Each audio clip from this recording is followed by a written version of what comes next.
Hello नमस्कार and welcome back to food surfers. तर आज एक क्विक इम्प्रॉम्प्टू प्लॅन ठरलेला आहे दिवेआगरला जाण्याचा.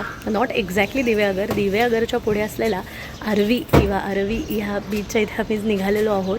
आणि मागच्याच वर्षी दिवेआगरला गेलेलो तेव्हा हे रिसॉर्ट आम्ही रस्त्यावरनं जो दिवेआगर श्रीवर्धनचा कोस्टल हायवे आहे त्या हायवेवर आम्ही हे ठिकाण पाहिलं होतं आणि तेव्हाच ठरवलेलं एकदा इकडे येऊया राहायला. तर आज इम्प्रॉम्प्टू प्लॅन ठरला आहे आणि आज आमच्यासोबत आणि 2 जणं आहेत. कोण ते कळण्यासाठी व्हिडिओ पुढे पाहत राहा आणि लेट्स गेट स्टार्टेड.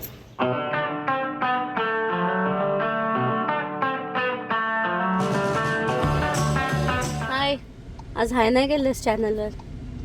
आता आम्ही थांबलेलो आहोत चांदणी. हा जो आपला रस्ता आहे जो चांदणी चौकाकडे जातो त्या रस्त्याच्या इथे आम्ही थांबलेलो आहोत या एंट्री पॉईंटवरती. कोणासाठी थांबलो आहोत ते 1-2 मिनिटात तुम्हाला कळेलच.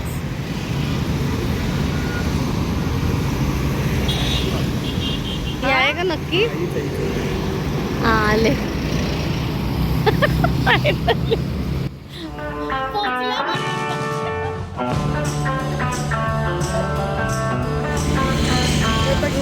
Hello, say hi to my viewers. Hi. सावकाश. थँक्यू. झालं. Say hi to my viewers. कुठे निघालो आपण? हळू.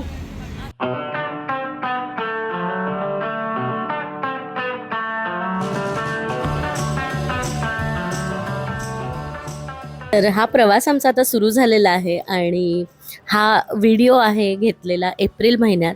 मागच्या महिन्यात आम्ही गेलो होतो आणि थोडं बिझी शेड्यूल असल्या कारणाने मला एडिटिंग करायला वेळ मिळाला नाही म्हणून मे महिन्यात हा व्हिडिओ तुम्ही आत्ता पाहताय.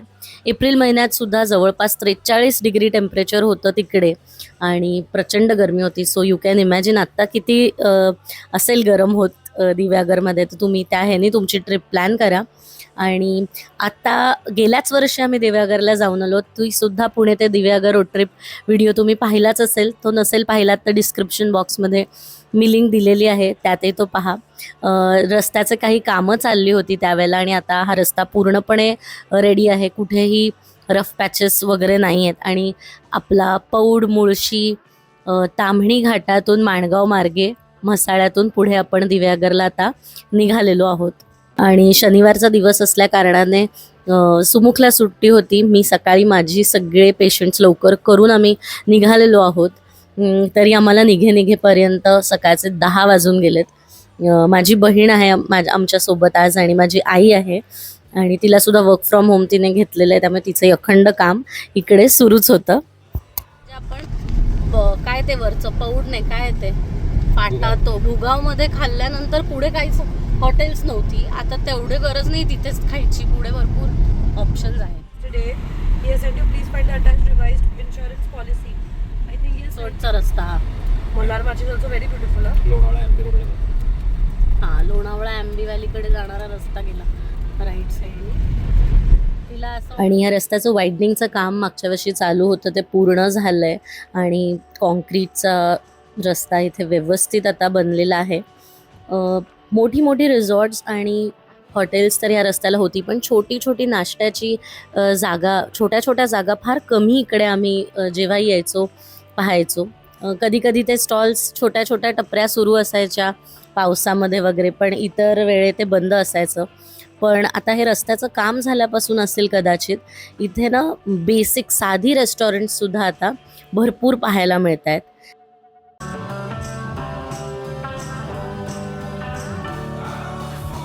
आणि अक्षरशः देवाच्या कृपेने असेल आज अजिबात आम्हाला ट्रॅफिक लागलेलं नाही आहे शनिवार असून सुद्धा.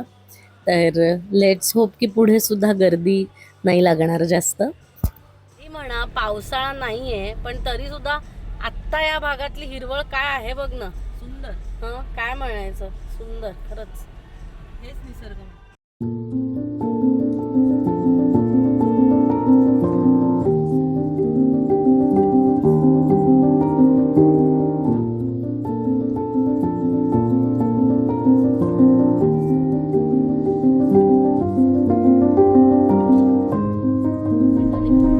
आपल्या 1 वर्षा 1.5 वर्ष मागच्या व्हिडिओमध्ये दिव्यागरच्या ह्या रस्त्याचं काम चालू होतं त्यावेळेला.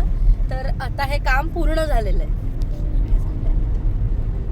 शॉर्ट ब्रेक घेतलाय आता पाय थोडेसे मोकळे करायला. तर माणगाव एक 5 किलोमीटर आहे. हा आपला रस्ता आहे पूर्ण. आणि आता आम्ही इथे एक छोटंसं हे हॉटेल दिसलंय. छोटं नाही आहे, चांगलं व्यवस्थित, राजधानी म्हणून. तिथे जरा थोडंसं काहीतरी कोल्ड ड्रिंक वगैरे घेण्यासाठी थांबलोय. जे आमचे व्लॉग्स रेग्युलरली बघतात त्यांना माहीत असेल मला कोलायटिसचा मध्ये त्रास झाला होता उडुपी ट्रिपनंतर. त्याचा उल्लेख मी सापुतारा व्लॉग्समध्ये केला होता. तर जवळपास 6 महिन्यांनंतर आज मी मिसळ खाणार आहे. आणि खरंच ही मिसळ अगदी 6 महिन्यांनंतर खातोय तर काहीतरी चविष्ट मिळावं ह्या पॉइंट ऑफ व्ह्यूने अगदी फॅन्टॅस्टिक होती.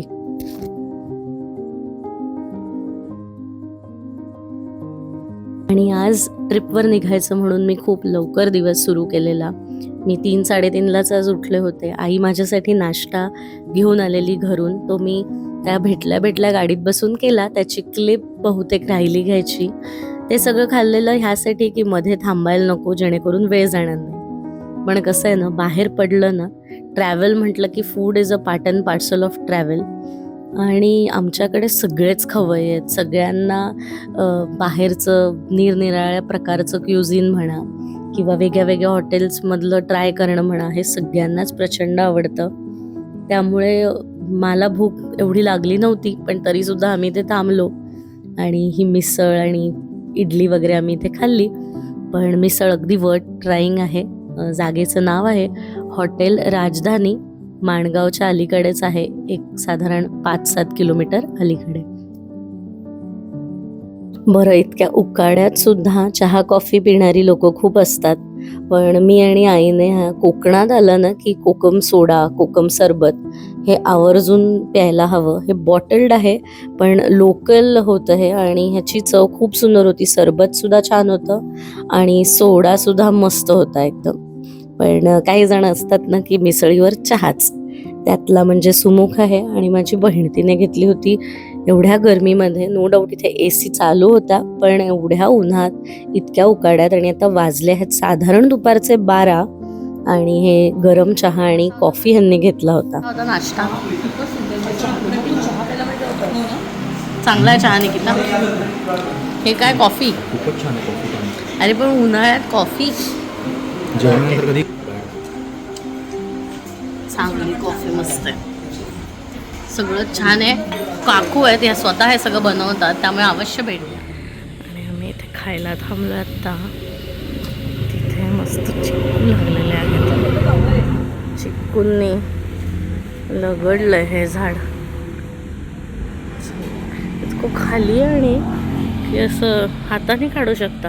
निकिता, चिक्कू बघ इथे, चिक्कू बघ कसले खाली लागलेत.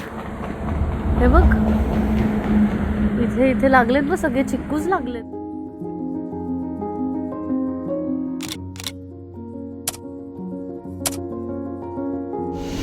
मिसळ कशी होती इथे? काय किती बिल झालं आपलं? मिसळ मला वाटतं 60 रुपये होती फक्त. हो, फक्त 60 रुपये. त्यानंतर इडली पण 60 रुपये होती. हां, इडली पण 60 रुपये होती, मिसळ पण 60 होतं. त्यानंतर आपण कोल्ड्रिंक घेतलं एक अर्धा लिटरचं. आणि कोकम सोडा, कोकम सरबत, चहा, कॉफी आणि सगळ्याचं मिळून एक्स्ट्रा बिल पाव. जवळपास 10-12 पाव झाले असतील एक्स्ट्रा. त्यानंतर पाण्याच्या 2 बाटल्या, हे सगळं पकडून आपलं 380 बिल झालं फक्त. काकूंना मी विचारलं की ते किती वर्षांपासून इथे आहे. हां तुझं काम मीच केलं. हां, तर त्या म्हटल्या लॉकडाऊन पासून येते. म्हणजे 6 वर्ष झाली त्यांना इथे. आणि त्या सगळं स्वतः बनवत त्या होत्या. स्वतः सगळं बघतात आणि बनवतात. आणि 2 स्पाईन सर्जरी झालेल्या आहेत. ते मी नाही ऐकलं. बोलले ना ते तुला, 2 कमरेची ऑपरेशन झाली आहेत माझी. म्हटलं त्यांना ऑल द बेस्ट, सगळं खूप छान होतं. बाय बाय असं बोलले होते. ओके. आणि आता माणगावमध्ये आम्ही शिरत आहोत. हा आपला रेग्युलर जो लेफ्ट टर्न आपण घेतो माणगावमध्ये आल्यावर, तो आता घेतलेला आहे. आणि इथे नेहमीच थोडंसं ट्रॅफिक असतं, तरी आज खूपच कमी आहेत.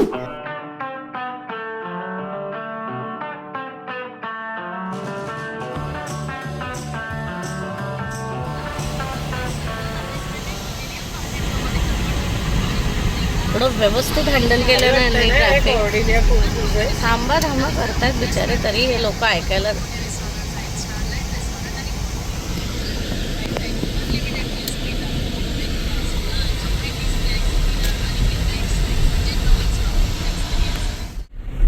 आता टेम्परेचर आहे 43 डिग्री सेल्सिअस आणि आतलं आपलं टेम्परेचर आहे 16 पेक्षा कमी.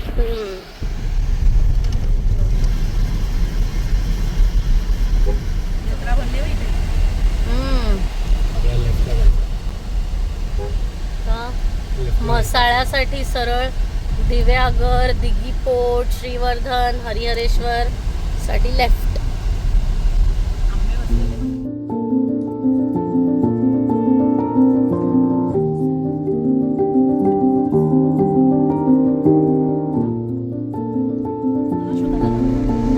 तुटलेलं विमान दिसतंय, पडलेलं आहे. तू लेफ्टला बघत राहा, इथून दिसायला पाहिजे लेफ्टला. तुम्हाला क्वेश्चनच नाही करायची गरज ना.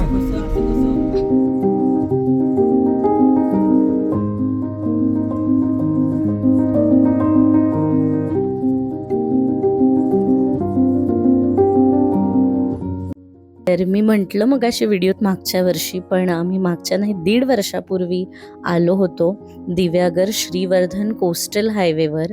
आणि त्यावेळेला इथून जाताना आम्ही हे रिसॉर्ट पाहिलं होतं आणि तेव्हाच माझं आणि सुमुखचं बोलणं झालं होतं की इकडे एकदा राहायला येऊया का. तर अरावी समुद्र हा अगदी त्या हॉटेलच्या बरोबर समोर आहे आणि 2012मध्ये कोंडिवलीचा समुद्रसुद्धा ह्या अरावी समुद्राला लागूनच आहे. आणि आम्ही कॉलेज ट्रिपला इकडे आलो होतो. मी आले होते, सुमुख नव्हता अर्थात. माझ्या कॉलेज फ्रेंड्ससोबत आम्ही इथे आलो होतो. तेव्हा अगदी निर्जन होतं, खूप कमी होमस्टेज होते फक्त. आणि आता एक 2-3 खूप छान रिसॉर्ट्स अगदी समोर झालेले आहेत ह्या बीचच्या. आणि आम्ही अशाच अरावी समुद्राच्या अगदी समोर असलेल्या एका रिसॉर्टमध्ये आज बुकिंग केलेलं आहे. इथे 2:30 वाजेपर्यंत लंच अवेलेबल आहे असं त्यांनी फोनवर सांगितलं होतं, 3 वाजेपर्यंत. आणि आम्हाला 2:30 वाजले इथे पोचल्यानंतर बऱ्याच काही गोष्टी अशा समोर आल्या ज्या त्यांनी फोनवर आधी बुकिंग करताना सांगितल्या नव्हत्या, ज्या अर्थातच गॅस सिलेंडर लिमिटेड सप्लायशी निगडीत होत्या. पण बुकिंगच्या वेळेत त्यांनी हे काहीच सांगितलं नाही. आणि पोचल्यानंतर जेवणाचा लंचचा एक्सपिरियन्स खूपच अनफॉर्च्युनेट होता. नक्की काय घडलं ते बघा. हे व्हाईट सँड बीच रिसॉर्टचं छोटंसं रेस्टॉरंट. या रेस्टॉरंटमधला एकही AC नीट चालत नाही आहे, प्रचंड उकडतं आहे. इथेच त्यांनी लंच बुफे लावला आहे. त्यांच्याकडे आलाकाटमधलाच मेन्यू अवेलेबल नाही आहे. बुकिंग करताना ह्याबद्दल त्यांनी काहीही सांगितलेलं नाही आहे. इथे आल्यानंतर आलाकाट मेन्यू काहीच नाही. बुफेमध्ये त्याच पनीरच्या भाज्या, रोट्या, डाळ हेच अवेलेबल आहे, कारण गॅसची हे टंचाई असं त्यांचं म्हणणं आहे. पण हे त्यांनी आधी सांगायला हवं. 4 स्टार रिसॉर्टमध्ये ही सोय अजिबात पटत नाही. काय म्हणणं आहे? काय म्हणत? हे सगळं जे आहे ते बुकिंगचे पैसे भरल्यानंतर जो ॲक्नॉलेजमेंट मेसेज वगैरे त्याच्यामध्ये मी लिहिलेलं आहे. आणि फक्त एका वाक्यात लिहिलं आहे, गॅसची टंचाई असल्यामुळे फूड मेन्यूवर थोडं कॉम्प्रोमाइज केलं गेलेलं आहे, त्यामुळे कोऑपरेट करा, एवढंच वाटतं. मग पैसे पण तुम्ही कमी करा ना, पैसे पण कमी करा. आज तुमची कॉस्ट जी आहे त्याच्या तुलनेत जे तुम्ही पैसे घेताय त्याला ही सर्व्हिस एक्सपेक्टेड नाही आहे. AC सुद्धा बंद आहे तिकडे.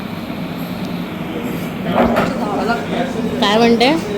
गरम होते खूप. मग काय होतं ना, उन्हातनं तुम्ही 43 डिग्री टेम्परेचरमधनं प्रवास करून 5-6 तास इथे पोचल्यानंतर जेव्हा जेवताना सुद्धा AC इथे चालू नसतो, घामाच्या धारा लागतात, त्यात मेन्यू लिमिटेड. आणि आम्हाला ते पनीरच्या भाज्या वगैरे खाण्यात काही रस नव्हता. त्यामुळे आम्ही इथे तंदुरी चिकन आणि रोटी खाऊन गेलो सरळ. आणि आता ती वेळही नव्हती. दुसरी चांगली रेस्टॉरंट्स माहीत असून सुद्धा तिकडे जाऊन आता परत एवढा प्रवास करून आल्यावर पुन्हा रिसॉर्टच्या बाहेर जाऊन जेवून येण्याची ती वेळ नव्हती. त्यामुळे आम्ही थोडं तंदुरी चिकन आणि नान वगैरे खाल्लं आणि म्हटलं रात्री आपण छान ताव मारू. आणि आम्ही ते कुठे खाणार आहोत अप्रतिम असं फिश ते तुम्ही पुढे व्हिडिओमध्ये बघालच. तर मीनवाईल हे सगळी स्टोरी सांगता सांगता मी हा परिसर तुम्हाला दाखवला या व्हिडिओ क्लिप्समधनं. ते त्यांचा पूल एरिया आणि इंडोर थोडंसं I think table tennis area वगैरे होता तो मी दाखवला. आणि जिथे रूम्स आहेत तिथे समोरच एक छोटं हे लॉन सुद्धा आहे जिथे बॅडमिंटन किंवा क्रिकेट तुम्ही खेळू शकता. आणि ह्यानंतर तुम्हाला आता देते रूम टूअर. तर ही आहे एक सुपर डिलक्स रूम. ही आहे एक स्पेशियस वेल लिट आणि अतिशय क्लीन अशी ह्यांची सुपर डिलक्स रूम, जिथे बेसिक ॲम्युनिटीज जसं की T V, fridge, electric kettle आणि ह्या सगळ्या सोयी उपलब्ध होत्या. आता तुम्हाला माझी बहीण हे वॉशरूम दाखवते. आणि बाथरूम एकदम स्क्विकी क्लीन होतं. टॉयलेटरीज दिलेले, डेंटल किट दिलेला. पण जेव्हा 4 माणसांचं बुकिंग केलं आहे तेव्हा सगळं 4-4मध्ये स्वतःहून त्यांच्याकडनं दिलं गेलं पाहिजे. प्रत्येक गोष्टीसाठी कॉल करणं इज नॉट एक्सपेक्टेड. आणि एंटर केल्यानंतर ही जी 2 दारं दिसतात त्यातलं एक डोर तर आपण बाथरूम पाहिलं. इथून आल्यावर हे दुसरं डोर येतं आणि हे दुसरं डोर ओपन केल्यावर इथे त्यांनी एक छान ड्रेसिंग एरिया केला आहे. म्हणजे एक वॉक इन क्लोजेट जसं असतं तसा एक छोटासा भाग केला आहे, पण त्याला छान डोर दिले त्यांनी. आणि तिथे त्यांनी छान हँगर्स, ड्रेसिंग टेबल वगैरे ठेवलेलं आहे. तिकडे आतमध्ये ना पंखा नाही आणि एसीचा वारा येत नाही, एवढंच. त्यामुळे तयार होता येत नाही तिकडे, आपल्याला गरम होतं. ओके, तर चला आता आम्ही थोडा वेळ झोपतो आणि मग तुम्हाला चहा पिऊन भेटतो डिरेक्टली आरावी समुद्रावर.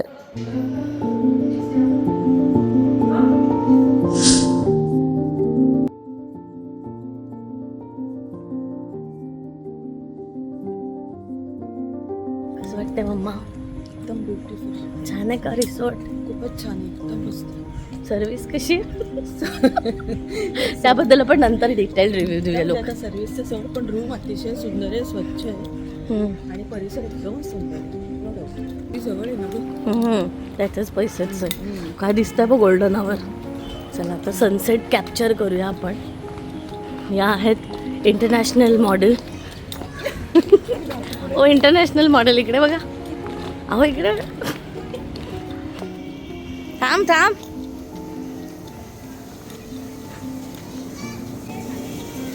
कसं वाटतंय? कसं आहे रिसॉर्ट? सर्व्हिस कशी आहे? काय जसा मी स्लो झालेलो आहे तशी सर्व्हिस स्लो. तर हे असं रिसॉर्टमधनं बाहेर आलं की समोरच आहे समुद्र. आणि आता आपण जाणार आहोत या समुद्रामध्ये.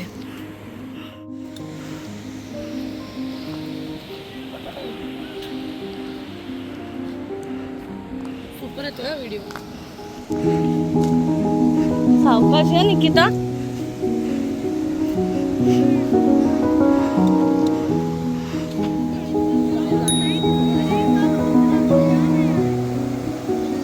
चप्पल काढू का आता?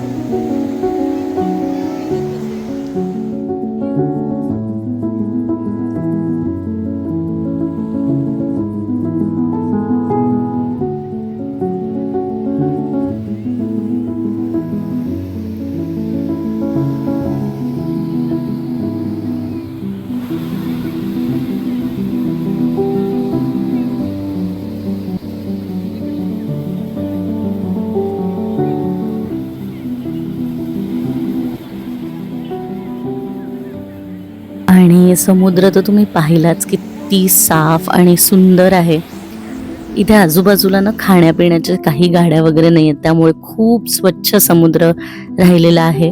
पाणी इतकं क्रिस्टल क्लिअर आहे, अजिबात घाण नाही, काही नाही.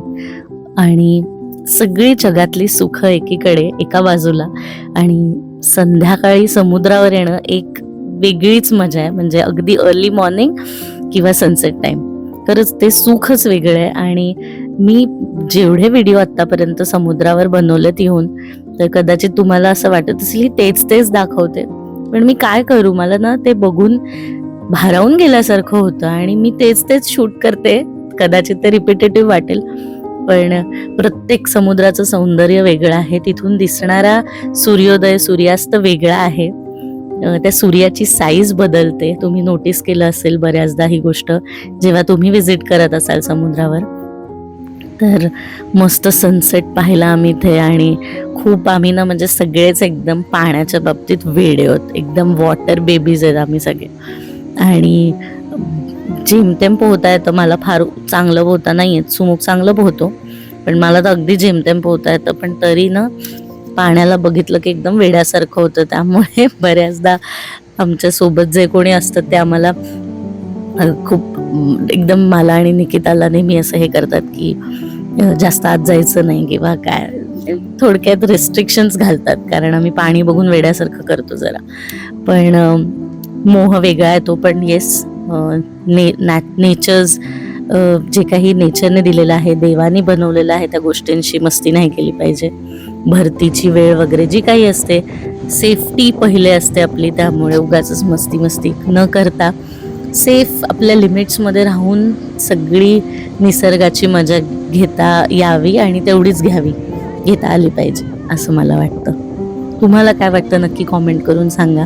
आणि हा अरावीचा समुद्र कसा वाटतोय तेही सांगा. आम्ही हाय करतोय तिथून. हा व्हिडिओ आईने घेतला होता आणि ती खूप चिडली होती नंतर, कारण मध्ये मध्ये लोक येऊन रील्स बनवत होते. पण व्हिडिओज खूप छान आले इकडे.